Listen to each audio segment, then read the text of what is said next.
Hi friends, A K ಕಿಚನ್ಗೆ ಸ್ವಾಗತ. ಇವತ್ತು ನಾನು ತುಂಬ ಸಿಂಪಲ್ ಹಾಗೂ ಟೇಸ್ಟಿಯಾಗಿರುವ ಗ್ರೀನ್ ಪುಲಾವ್ ಹೇಗೆ ಮಾಡೋದಂತ ತೋರಿಸ್ತೇನೆ. ಮೊದಲಿಗೆ ಒಂದು ಬಾಣಲೆಯಲ್ಲಿ 5 ರಿಂದ 6 ಸ್ಪೂನಷ್ಟು ತುಪ್ಪ ಹಾಕ್ತಾ ಇದ್ದೇನೆ. ಇನ್ನು ಇದಕ್ಕೆ ಸ್ವಲ್ಪ ಜೀರಿಗೆಯನ್ನು ಹಾಕಿ ಫ್ರೈ ಮಾಡಿಕೊಳ್ಳಬೇಕು. ಈ ಪುಲಾವ್ ಮಾಡಲಿಕ್ಕೆ ನಾನು ಬಾಸ್ಮತಿ ರೈಸನ್ನು ಉಪಯೋಗಿಸಿಕೊಂಡು ಅನ್ನವನ್ನು ಮೊದಲೇ ತಯಾರಿಸಿ ಇಟ್ಟಿದ್ದೇನೆ. ಯಾಕೆಂದರೆ ಅನ್ನ ಪೂರ್ತಿಯಾಗಿ ತಣ್ಣಗಾಗಬೇಕು. ಈಗ ಜೀರಿಗೆ ಫ್ರೈ ಆದಾಗ ಇದಕ್ಕೆ ಒಂದು 1/4 ಕಪ್ನಷ್ಟು ಗೇರು ಬೀಜವನ್ನು ಹಾಕಿ ಈ ರೀತಿ ರೋಸ್ಟ್ ಮಾಡಿಕೊಳ್ಬೇಕು.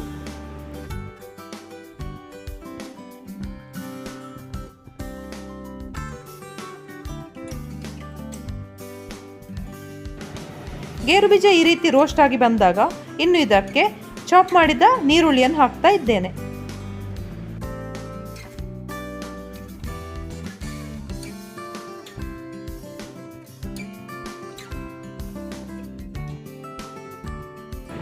ಬೇಕಿದ್ರೆ ಒಂದು ಚಿಟಿಕೆ ಹಿಂಗನ್ನು ಕೂಡ ಹಾಕಿಕೊಳ್ಳಬಹುದು. ನೀರುಳ್ಳಿ ಈ ರೀತಿ ಪೂರ್ತಿಯಾಗಿ ಫ್ರೈ ಆಗ್ತಾ ಬಂದಾಗ ಇದಕ್ಕೆ 1 ಕಪ್ನಷ್ಟು ಹಸಿ ಬಟಾಣಿಯನ್ನು ಹಾಕ್ತಾ ಇದ್ದೇನೆ.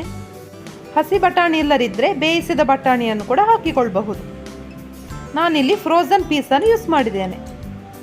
ಈಗ ಗ್ರೀನ್ ಮಸಾಲ ಪೇಸ್ಟನ್ನು ಮಾಡಲಿಕ್ಕೆ ನಾನು ಮಿಕ್ಸಿ ಜಾರ್ನಲ್ಲಿ 1 ಹಿಡಿಯಷ್ಟು ತೆಂಗಿನ ತುರಿ, ಸ್ವಲ್ಪ ಬೆಳ್ಳುಳ್ಳಿ ಎಸಳುಗಳು, 2 ಹಸಿಮೆಣಸು, ಪುದೀನ ಸೊಪ್ಪು, ಕೊತ್ತಂಬರಿ ಸೊಪ್ಪು ಹಾಗೆ 1 ಸ್ಪೂನಷ್ಟು ಜೀರಿಗೆಯನ್ನು ಹಾಕಿ ಪೇಸ್ಟ್ ಮಾಡಿಕೊಳ್ತಾ ಇದ್ದೇನೆ. ಬೇಕಿದ್ರೆ ಮಾತ್ರ ನೋಡಿಕೊಂಡು ಸ್ವಲ್ಪ ನೀರು ಹಾಕಿಕೊಂಡ್ರೆ ಸಾಕು. ನೀರುಳ್ಳಿ ಬೆಳ್ಳುಳ್ಳಿ ಬೇಡ ಅಂತ ಇರುವವರು ಬೇಕಿದ್ರೆ ಇದನ್ನು ಸ್ಕಿಪ್ ಮಾಡಿಕೊಳ್ಳಬಹುದು.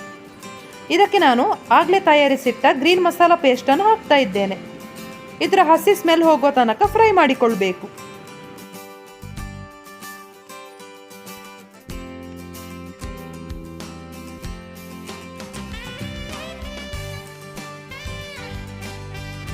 ಇನ್ನು ಇದಕ್ಕೆ ರುಚಿಗೆ ತಕ್ಕಷ್ಟು ಉಪ್ಪನ್ನು ಹಾಕ್ತಾ ಇದ್ದೇನೆ.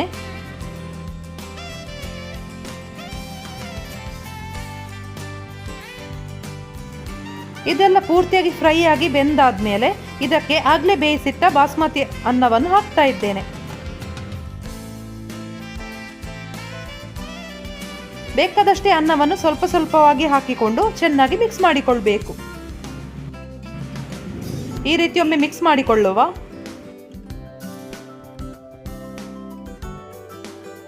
ಇನ್ನು ಬೇಕಿದ್ರೆ ಸ್ವಲ್ಪ ಅನ್ನವನ್ನು ಈ ರೀತಿ ಹಾಕಿಕೊಂಡ್ರೆ ಆಯಿತು.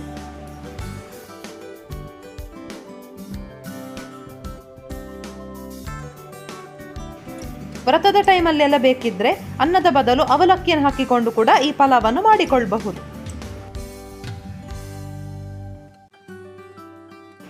ಈ ರೀತಿ ಬೇಕಾದಷ್ಟು ಅನ್ನವನ್ನು ಹಾಕಿಕೊಂಡು ಪೂರ್ತಿಯಾಗಿ ಮಿಕ್ಸ್ ಮಾಡಿಕೊಂಡ್ರೆ ಬಿಸಿ ಬಿಸಿಯಾದ ಗ್ರೀನ್ ಪುಲಾವ್ ರೆಡಿ ಆಯಿತು. ಈ ಸುಲಭವಾದ ಪಲಾವ್ ರೆಸಿಪಿಯನ್ನು ನೀವು ಕೂಡ ಒಮ್ಮೆ ಟ್ರೈ ಮಾಡಿ ನೋಡಿ. ಈ ವಿಡಿಯೋ ನಿಮಗೆ ಇಷ್ಟ ಆಗಿದ್ದಲ್ಲಿ ಲೈಕ್, ಶೇರ್ ಹಾಗೂ ಸಬ್ಸ್ಕ್ರೈಬ್ ಮಾಡಲು ಮರಿಬೇಡಿ. Thank you.